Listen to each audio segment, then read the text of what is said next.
राष्ट्र सर्वप्रथम, राष्ट्र सर्वप्रथम, राष्ट्र सर्वप्रथम, राष्ट्र सर्वप्रथम। केंद्रीय गृह मंत्री अमित शाह ने हिंदी दिवस के अवसर पर देशवासियों को शुभकामना दी और कहा कि राज हिंदी का हर भारतीय के साथ अटूट रिश्ता है। शाह ने कहा कि सभी भारतीय भाषाएं देश का गौरव और विरासत है और इन्हें समृद्ध किए बिना देश आगे नहीं बढ़ सकता। उन्होंने विश्वास व्यक्त करते हुए कहा कि सभी भारतीय भाषाओं को एक साथ लेकर राज हिंदी विकसित भारत के संकल्प को चरितार्थ करने की दिशा में निरंतर अपना योगदान देती रहेगी। प्रिय देशवासियों, आप सभी को हिंदी दिवस की हार्दिक शुभकामनाएं। इस वर्ष का हिंदी दिन हम सब के लिए बहुत महत्वपूर्ण है क्योंकि 14 सितंबर 1949 को भारत की संविधान सभा ने हिंदी को संघ की राजभाषा के रूप में स्वीकार किया था। इसका 75वां साल पूरा हो रहा है और एक प्रकार से हम इस वर्ष राजभाषा हीरक जयंती मनाने जा रहे हैं। ये 75 साल की यात्रा हिंदी के लिए, राजभाषा के लिए और हमारी सभी राज्यों की अपनी अपनी भाषाओं के लिए बहुत महत्वपूर्ण रहे हैं।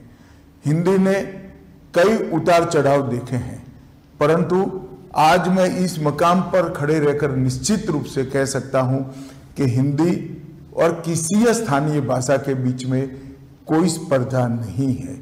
हिंदी एक प्रकार से सभी स्थानीय भाषाओं की सखी है, एक दूसरे के दो पूरक है। हर भाषा हिंदी को मजबूती देती है, हिंदी हर भाषा को मजबूती देती है और इसीलिए आप हिंदी के आंदोलन को ध्यान से देखेंगे तो चाहे राजगोपालाचारी जी हो, महात्मा गांधी हो, सरदार वल्लभ भाई पटेल हो, लाला लाजपत राय हो, नेताजी सुभाष चंद्र बोस हो या फिर आचार्य कृपलानी हो, ये सभी एक प्रकार से नॉन हिंदी भाषी क्षेत्रों से आते थे और जो समिति बनाई गई वो समिति भी श्री आयंगर और के.एम. मुंशी के नेतृत्व में बनाई गई थी, जिसने हिंदी को राजभाषा के रूप में मान्यता देना और हिंदी और हमारी बाकी सारी भाषाओं को ताकत देने का एक रिपोर्ट हमारी संविधान सभा के सामने रखा था। वो दोनों नेता नॉन हिंदी भाषी क्षेत्र से आते हैं और विगत 10 साल में मोदी जी के नेतृत्व में हिंदी को और स्थानीय भाषाओं को मजबूत करने के लिए ढेर सारा काम हुआ है। मोदी जी ने अनेक अंतर्राष्ट्रीय मंचों पर गौरवपूर्वक हिंदी में संबोधन देकर हिंदी के महत्व को न केवल देश, समूचे विश्व के सामने रखने का काम किया है और हमारे देश में हमारी भाषाओं के प्रति गौरव के भाव को बढ़ाया है। ये 10 साल में हमने कई सारी स्थानीय भाषाओं को मजबूती देने के लिए बहुत प्रयास किया है। नई शिक्षा नीति में श्री मोदी जी ने प्राथमिक शिक्षा मातृभाषा में इसको एक महत्वपूर्ण स्थान देकर हमारी सभी भाषाओं को और हिंदी को एक नया जीवन देने का काम किया है। हमने ये 10 साल के अंदर कंठस्थ का टूल बनाया।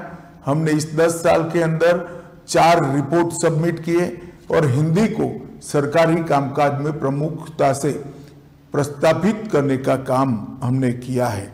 आने वाले दिनों में राजभाषा विभाग हिंदी से 8वीं अनुसूची की सभी भाषाओं में अनुवाद का भी एक पोर्टल लेकर आ रहा है, जिससे पत्र हो या भाषण जिसका अनुवाद बहुत कम समय में आर्टिफिशियल इंटेलिजेंस का उपयोग करते हुए हम सभी भाषाओं में कर पाएंगे। मैं मानता हूं इससे भी हिंदी को और स्थानीय भाषा को बहुत मजबूती मिलेगी और मैं आज फिर से आप सभी को कहना चाहता हूं कि हमारी भाषाएं विश्व की सबसे समृद्ध भाषाओं में है। हिंदी ही है जो हम सबको जोड़ने का काम करती है, हमारी सब भाषाओं को जोड़ने का काम करती है और संविधान सभा की जो स्पिरिट थी कि एक स्वदेशी भाषा में सभी देश के नागरिक एक दूसरे के साथ संवाद करें, चाहे हिंदी हो, तमिल हो, तेलुगु हो, गुजराती हो। हिंदी को मजबूत करने से इस सभी भाषाओं में एक प्रकार का लचीलापन भी आएगा, समृद्धि भी आएगी और एक समाहितता के संस्कार के साथ सभी भाषाएं हमारे संस्कृति, इतिहास, साहित्य, व्याकरण और हमारे बच्चों के संस्कार को भी आगे बढ़ाएगी। अतः मैं सभी देशवासियों को अपील करना चाहता हूं कि हिंदी दिन पर आइए हम संकल्प करें, हिंदी को मजबूत करें, हिंदी के साथ साथ हमारी स्थानीय भाषा को भी मजबूत करें और राजभाषा विभाग का जो ये काम है, ये काम को आपका समर्थन करिए। फिर से एक बार आप सभी को हिंदी दिन की बहुत बहुत शुभकामनाएं। आइए हम राजभाषा को मजबूत करें। वंदे मातरम। राष्ट्र सर्वप्रथम